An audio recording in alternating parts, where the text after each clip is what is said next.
Okay, hello ladies and gentlemen, and welcome to another Tera guide. This will be the basic crafting guide. And this guide assumes you know nothing about crafting, but want to get into it and see if it's right for you. So we're going to show you the basics of it. Alright, for starters, what you probably want to do, if you can afford it, of course, is get a guild crafting mission. Now I cannot remember if you have to be in a guild for this or not. I don't know, but either way, you want to head in the area that I'm showing you about in the city of Valkia and head to Strategic Command and find the mission board. From here you can access it. You have your hunting quest that I know for sure only show up if you're in a guild, and then crafting. There are currently none left available to me due to the fact that I have either completed them all or am too high level already. Basically what these crafting missions are is not a means to make you any money, because it has you crafting items that you cannot sell on the brokerage to other players or even use. These crafting missions are a loss of money, I'm going to say that right now, but their main purpose is to allow you to increase your crafting skill in any one of the 6 or all of the 6 areas without the need to go out and gather the plants or other materials you need for that. It allows you to craft enough. Each crafting mission allows you to craft enough that will increase your skill by 50 points, which is what you'll need for the next level of crafting. Do note your character has to be a certain level to gain access to higher level crafting missions. So that, in a way, basically this is a shortcut to quickly gather up your crafting skills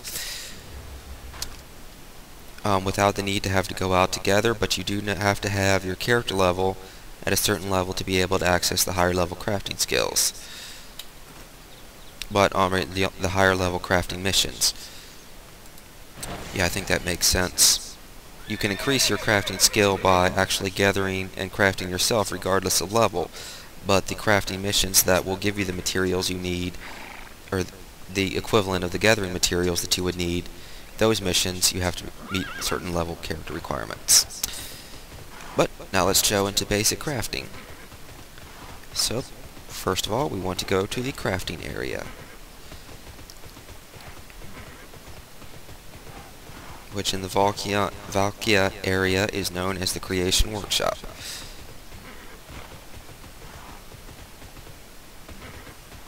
Which is this area here. There are various divisions for each area of crafting. So, I'm going to get some materials from my guild bank and then get right into it. Okay, for the purposes of this video, I am going to be crafting a group of 5 healing elixir 5s. So, let's start with the very basics. Now, the first thing you want is the formula or design. It's called various things. For example, with the focal crafting area, it's known as designs. With alchemy, it's known as formula, and with weaponsmithing and other things, it's known armor smithing, it's known as designs as well. But basically, you want to find the person who produces or who has the designs that you want. For alchemy, we want to go to her. You will find in every major city the person that sells these designs or formulas, whatever they may be called for each individual crafting profession, in the crafting area, so you won't have to look too hard. So basically, just go to the room with the crafting area you want and look for either designs, formulas, patterns, whatever they may be called. From here, if you have the required skill level, you can then purchase various patterns. Once you then purchase what you need, it will then be in your inventory. Right-click it to add it to your available and known ones. So, for instance, now do note that when you are purchasing stuff, there is processed materials that you need to buy, because you got to get the basic materials processed into something better before you can make the better stuff. So by hitting J, you can bring up the crafting menu. We're going to go to alchemy and then scroll down. Now I have a huge list here because I've tried to learn every alchemy formula possible. So what we're looking for is the healing elixir 5, which is this one here. So this is what we intend to produce. In order to make this, we need the Shetla Salva, 4 of the Shetla Salva, and 1 professional alchemy kit. Now, the Salva is a component, or a process material as it's called, so we're going to need to look for the one to produce that, which would be this here. So this takes the raw Shetla plant fibers, which we've gathered, and then combines them with the aerated gel to make the salva. In order to produce that, we'll need to buy various materials from the merchant, again located near the crafting stations, that states that they have the materials for the particular crafting profession you have chosen. So for this, for example, we would want alchemy media. We would want to buy a bunch of the aerated gel, but I tend to carry a lot of it with me at all times, as well as the kits. And as you can see, the kits get more and more expensive with the higher tier stuff, but that's to be expected. So you'd want to, and this is stuff that you have to buy. You cannot produce these materials here, or I don't think you can, and you probably wouldn't be able to find them on the player brokerage. So you'd have to buy them from the merchant here. So we'd want to buy some aerated gel, as well as the required alchemy kit to produce our potions. So, but we've already got those, so you want to go up to the alchemy station. And do note, however, if you have the materials with you, which I recommend doing, you can also craft at campfires. So one thing I like to do is carry plenty of aerated gel with me, so that when I gather the flowers, I can just go to a campfire nearby and craft them into the salvas I need for later production of potions. One thing that can help is for you to check this box here, view only available recipes. This only shows you the recipes for which you have the resources for currently. Once you start out and only have a couple recipes, it's not going to matter, but when you have a lot like I do, this helps a lot. Now as you can see, we don't have what we need to make the potion, or the elixir, because we do not have the salva. Now it requires 4 of the salva to produce, so we're going to make 4 of that. You just choose the number you want, or you can click max to make as many as you have resources available for, and then click create. However, sometimes you may get lucky and it'll say your exceptional crafting ability has produced bonus materials. This is nice. This bonus materials is always good. And I didn't get any bonus materials that time, but as you can see, I've got 4 of the Shetla salva now, so I now have enough of that to make the healing elixir 5, and I have plenty of the professional alchemy kits. So let's click to create that.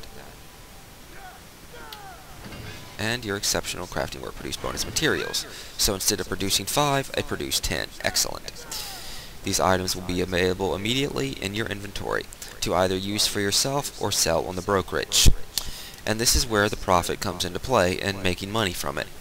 I tend to sell a lot of stuff on the brokerage, mainly these potions. I sell about 200 to 300 a day on average. Now one thing that you want to make sure is that your selling price is not only competitive, but that you don't cut yourself too short. And this requires, dare I say this, evil word, math. You will have to figure out the total cost of materials that you needed for it. So for example, to make the group of 5 healing elixir 5s that I made, I needed a, let's see, what was it? I needed the aerated gel. I needed 1 for each of the Shetla fibers that I combined together, so that was basically 5 silver coins for a total of 25 silver coin cost. And then to provide the professional alchemy kit, I needed 1 gold and 17 silver coins. So basically, on average, let's say it cost, to make that group of 5 healing potions 5, it cost 1 gold, 60 silver. Now I sell those potions for 1 gold apiece. So 1 times 5, of course, comes to 5. So the total money I get from the sale is 5 gold, because I sell them in increments of 5 at a time. And then when you consider my total cost for production and materials purchased was about 1.7 gold, my total profit is then left with 3.3 gold. So you want to make sure you do that you want to calculate that so that you're making money, but at the same time being competitive. Do note, however, if you do not have elite status, you will be limited to 10 listings on the market. Now these listings can include any number of the particular products, like for example, I sell the basic elixirs at 5 per listing. And however, the restorative potions I sell at 1 per listing, due to the fact that they are more expensive and require rare materials.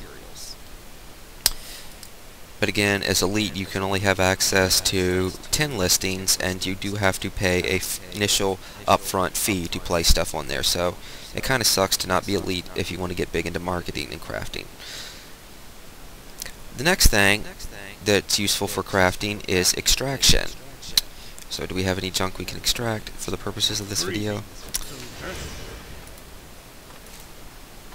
And no. But I can pretty much explain it. I did have an item to extract when I tried to make this video first, but the program didn't work. But basically, extraction is simple and not complicated at all. So you want to hit J again to bring up the crafting thing, but then go to extraction.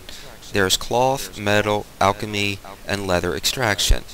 And you can learn this by going to the NPC merchant and purchasing extraction lessons, or by finding them out in the world as you fight. The thing is that to keep in mind is with each level of extraction, what makes it simple is, let's say for example you have a tier 7 item. Well, looking at this, my cloth extraction is only level 6, my metal is level 7, and my leather is level 6, and my alchemy is level 10. This would mean that with the tier 7 item, I could currently only extract it with metal or alchemy. The level that it says, so basically, if you have leather extraction level 6, you can extract up to tier 6 items. Now, you can generally pretty much deconstruct or extract materials from any armor or weapon item. It doesn't really matter what. So, now the question then, is this useful? Well, it depends necessarily on what you want to make. Now, with making stuff from essence, plants, or ore, it's pretty easy to gather the materials. However, once you get into leather working, that's where it becomes a little more difficult, because you can only get leather from killing monsters and things like that, or extraction. So by extracting the useless items and junk that you get, like boots, different armors, extracting them for their leather, you can build up your stock of leather. So I extracted tier 4 leather, and I got this Zala leather count of 2 as a result from extraction. So, however, with alchemy extraction, you don't extract the plant components, basically, but rather the components that you would get from refining essence, stuff that you gather. What that basically means is, if you intend to make healing potions and things like that, which require plant stuff from plants, alchemy extraction is useless. However, alchemy extraction can be useful if you want to make stuff in the alchemy field for mana and things like that, since that's what those kind of crystals and other stuff is for. But this is particularly useful, I think, more for metal, cloth, and leather, particularly in leather. So that's basically how that works. The current extraction level means you can extract the materials for that particular area from items that meet the required tier level. Or, yeah, hopefully that makes sense. Sure it does. Level 6 extraction for leather allows you to extract leather from items up to tier 6. Pretty simple and straightforward. It's a good way to convert unwanted loot and gear into materials used for crafting something you do probably want. Oh well, I think that just about wraps it up for a basic crafting guide. Hopefully you guys and gals found this useful. Yeah, at least I really hope you found it useful. In any case, take care and have a good one. Later.